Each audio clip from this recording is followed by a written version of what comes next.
नमस्कार दोस्तों, स्वागत है आप सभी का एक बार फिर से हमारे चैनल पौराणिक लोक पर। हिंदू धर्म में पितृपक्ष का विशेष महत्व माना जाता है। पितृपक्ष भाद्रपद मास के शुक्ल पक्ष की पूर्णिमा से शुरू होता है और आश्विन मास की अमावस्या तक चलता है।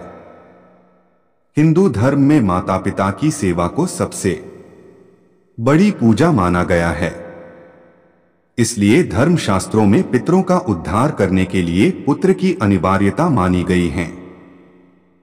जन्मदाता माता पिता को मृत्यु उपरांत लोग विस्मृत न कर दें, इसलिए उनका श्राद्ध करने का विशेष विधान बताया गया है।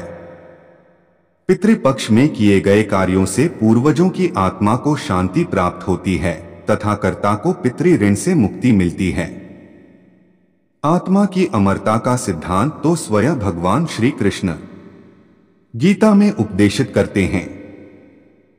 आत्मा जब तक अपने परमात्मा से संयोग नहीं कर लेती तब तक विभिन्न योनियों में भटकती रहती है और इस दौरान उसे श्राद्ध कर्म में संतुष्टि मिलती है।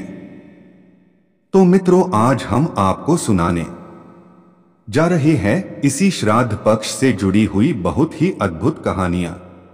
मित्रों, अपने पितरों के चरणों का स्मरण करते हुए चलिए शुरू करते हैं पितृपक्ष की पहली कथा। पर मित्रों, इस कथा को आप पूरा मन लगाकर सुनिएगा और पूरा सुनिएगा। मित्रों, एक समय की बात है। किसी नगर में एक सेठ सेठानी रहते थे। उनके एक बेटा और एक बेटी थी। बेटी का नाम धोधाबाई था। उन दोनों का विवाह सेठ और सेठानी ने बहुत धूमधाम से किया था। घर में खूब धन दौलत थी। एक दिन सेठ और सेठानी की मृत्यु हो गई। धोधाबाई विधवा हो चुकी थी और अपने भाई के घर में रहती थी। इस बात से उसकी भाभी बहुत नाराज रहती थी। ऐसे ही पितृपक्ष आया तो भाई बोला, मैं पितरों के तर्पण और पिंडदान के लिए हरिद्वार जा रहा हूं।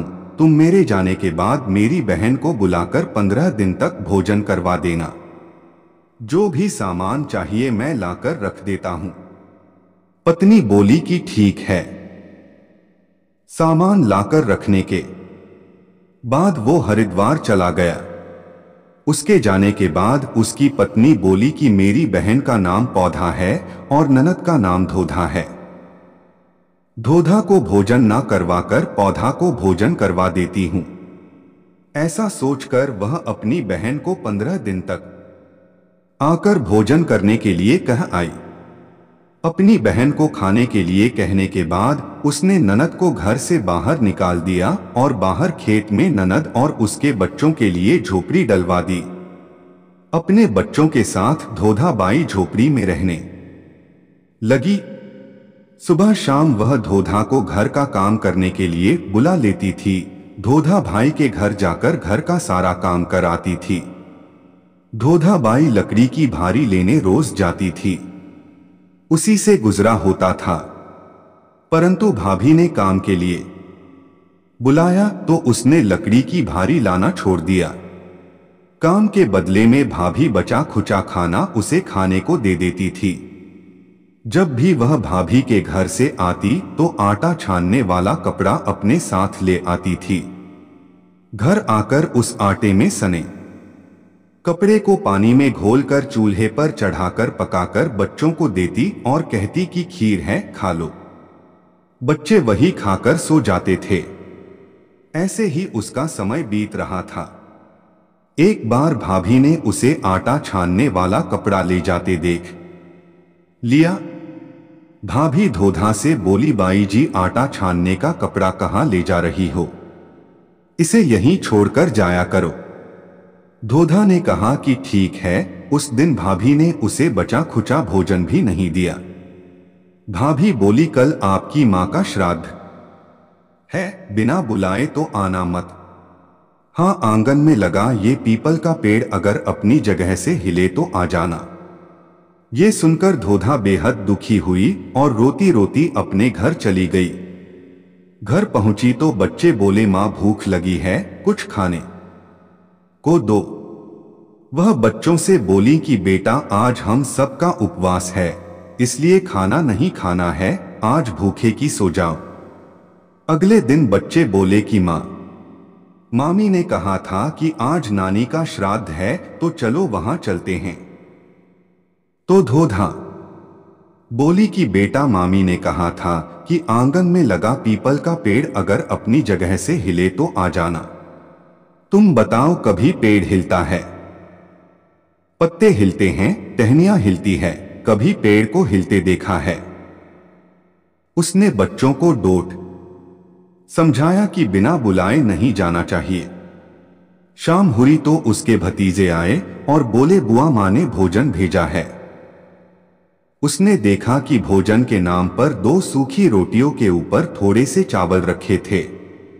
यह देखकर उसे बहुत गुस्सा आया और अपने बच्चों से बोली इसे झोपड़ी के ऊपर फेंक दो, और वह भूखे ही अपने बच्चों को लेकर सो गई।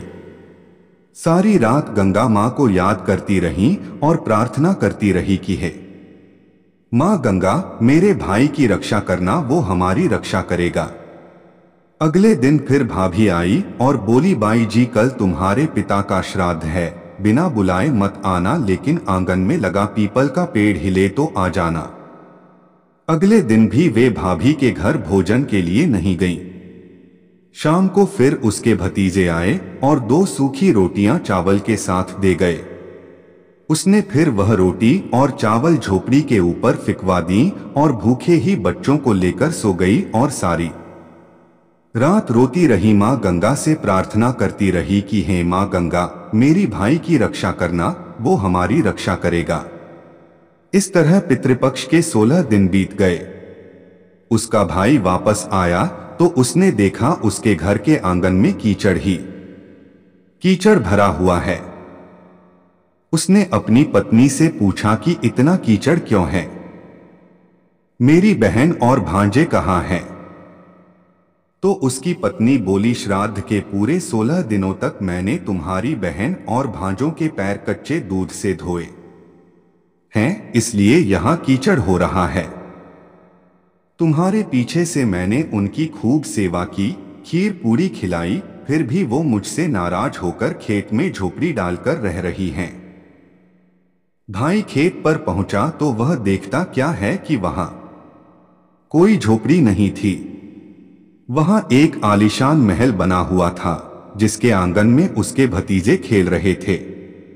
उसने जाकर अपनी बहन से कहा कि बहन ये सब क्या है? तब उसने अपने भाई को सारी बात बताई और बोली भाई जो तुम्हारे आंगन में कीचड़ है वो कच्चे दूध से नहीं बल्कि भाभी के व्यवहार से, जो मैं दिन रात रोती थी उन आंसुओं के पानी से हुआ कीचड़ है।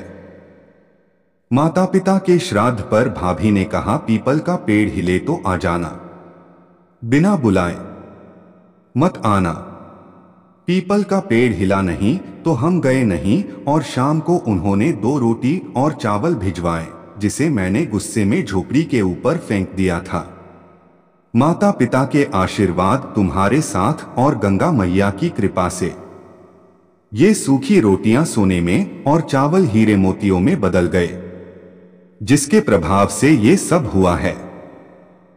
भाई ने अपनी बहन से अपनी पत्नी की गलती की माफी मांगी। भाई ने धोधा बाई से घर लौटकर चलने को कहा तो धोधा बोली भाई गंगा मैया ने तुम्हारी रक्षा की, तुम हमारी रक्षा करेगी, लेकिन अब हम यहीं रहेंगे। ये सुनकर भाई ने अपने माता पिता को याद किया और बोला मेरे पितरों ने जैसे मेरी बहन और भांजों की रक्षा की, उनके दुख काटें, वैसे सबके काटना, सबकी रक्षा करना। कहानी को कहने वाले, सुनने वाले और हुंकार भरने वाले सब पर कृपा करना। बोलो पितर देव जी की जय हो। अब सुनते हैं अगली कथा। पितृपक्ष की लोक कथा के अनुसार जोगे तथा भोगे 2 भाई थे। दोनों अलग अलग रहते थे। जोगे धनी था और भोगे निर्धन। दोनों में परस्पर बड़ा प्रेम था। जोगे की पत्नी को धन का अभिमान था, किंतु भोगे की पत्नी बड़ी सरल हृदय थी। पितृपक्ष आने पर जोगे की पत्नी ने उससे पितरों का श्राद्ध करने के लिए कहा तो जोगे इसे व्यर्थ का कार्य समझकर टालने की चेष्टा करने लगा, किंतु उसकी पत्नी समझती थी कि यदि ऐसा नहीं करेंगे तो लोग बातें बनाएंगे। फिर उसे अपने मायके वालों को दावत पर बुलाने और अपनी शान दिखाने का यह उचित अवसर लगा। अतः वह बोली, आप शायद मेरी परेशानी की वजह से ऐसा कह रहे हैं, किंतु इसमें मुझे कोई परेशानी नहीं होगी। मैं भोगे की पत्नी को बुला लूंगी, दोनों मिलकर सारा काम कर लेंगी। फिर उसने जोगे को अपने पीहर न्योता देने के लिए भेज दिया। दूसरे दिन उसके बुलाने पर भोगे की पत्नी सुबह सवेरे आकर काम में जुट गई। उसने रसोई तैयार की, अनेक पकवान बनाए, फिर सभी काम निपटाकर अपने घर आ गई। आखिर उसे भी तो पितरों का श्राद्ध तर्पण करना था। इस अवसर पर न जोगे की पत्नी ने उसे रोका न वह रुकी। शीघ्र ही दोपहर हो गई। पितरी भूमि पर उतरे। जोगे भोगे के पितरी पहले जोगे के यहां गए तो क्या देखते हैं कि उसके ससुराल वाले वहां भोजन पर जुटे हुए हैं। निराश होकर वे भोगे के यहां गए। वहां क्या था? मात्र पितरों के नाम पर अगियारी दे दी गई थी। पितरों ने उसकी राख चाटी और भूखे ही नदी के तट पर जा पहुंचे। थोड़ी देर में सारे पितर इकट्ठे हो गए और अपने अपने यहाँ के श्राद्धों की बढ़ाई करने लगे।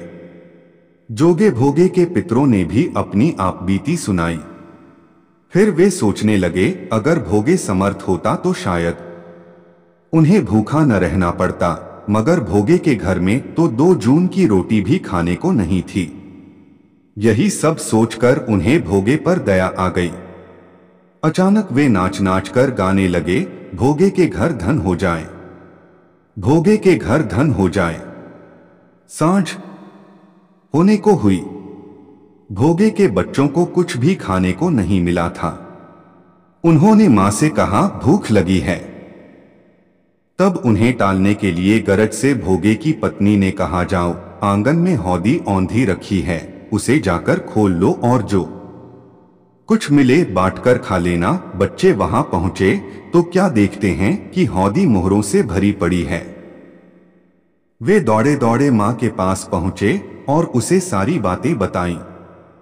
आंगन में आकर भोगे की पत्नी ने यह सब कुछ देखा तो वह भी हैरान रह गई। इस प्रकार भोगे भी धनी हो गया, मगर धन पाकर वह घमंडी नहीं हुआ। दूसरे साल का पितृपक्ष आया। श्राद्ध के दिन भोगे की स्त्री ने 56 प्रकार के व्यंजन बनाए। ब्राह्मणों को बुलाकर श्राद्ध किया, भोजन कराया, दक्षिणा दी। जेठ जेठानी को सोने चांदी के बर्तनों में भोजन कराया। इससे पितर बड़े प्रसन्न तथा तृप्त हुए। श्राद्ध के समय जब जेठानी अपने पति से भोगी द्वारा किए गए रात की प्रशंसा करने लगी, तब जोगी ने कहा, उसने सिर्फ श्राद्ध नहीं किया है बल्कि तुम्हारे मुंह पर थूका भी है।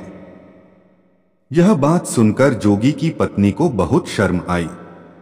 इसीलिए हमारे शास्त्रों में बताया गया है कि हमेशा पितृपक्ष में पूरी श्रद्धा के साथ श्राद्ध कर्म करना चाहिए। बोलिए श्री हरि विष्णु की जय हो। हमारे पितरों की